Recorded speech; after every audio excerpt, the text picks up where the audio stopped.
دوستو یہ ہے حضرت نوح علیہ السلام کی قوم کا قصہ، جسے قرآن پاک میں کئی مقامات پر بیان کیا گیا ہے۔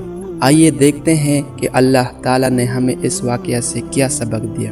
دوستو، اللہ تعالیٰ نے حضرت نوح علیہ السلام کو اپنی قوم کی طرف نبی بنا کر بھیجا۔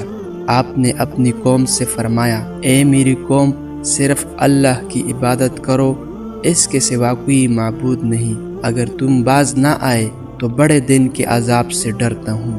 لیکن قوم کے سرداروں نے کہا، اے نوح، ہم تمہیں گمراہ سمجھتے ہیں۔ حضرت نوح علیہ السلام نے جواب دیا، میں گمراہ نہیں ہوں بلکہ اللہ کا رسول ہوں۔ میں تمہیں تمہارے رب کا پیغام پہنچا رہا ہوں اور تمہاری بھلائی چاہتا ہوں۔ قوم نے پھر بھی انکار کیا، بلکہ ضد اور ہٹ درمی پر اتر آئی۔ حضرت نوح علیہ السلام نے فرمایا، اگر تمہیں میرا ساتھ پسند نہیں تو تم سب مل کر ایک فیصلہ کر لو، پھر جو کچھ کرنا ہے کر گزرو، میں نے تو اللہ پر بھروسہ کیا ہے۔ نوح علیہ السلام نے 950 سال اپنی قوم کو دین کی دعوت دی، سمجھایا، مگر چند مٹھی بھر لوگوں کے سوا کسی نے ایمان نہ لایا۔ آخرکار اللہ تعالیٰ نے نوح علیہ السلام کو حکم دیا کہ ایک بڑی کشتی بنا لو۔ جب اللہ کا عذاب آیا تو زمین نے اپنا پانی نکالا اور آسمان سے بارش برسی، طوفان نے ساری زمین کو ڈانپ لیا۔ نوح علیہ السلام ایمان والوں کو کشتی میں لے گئے اور سب بچ گئے،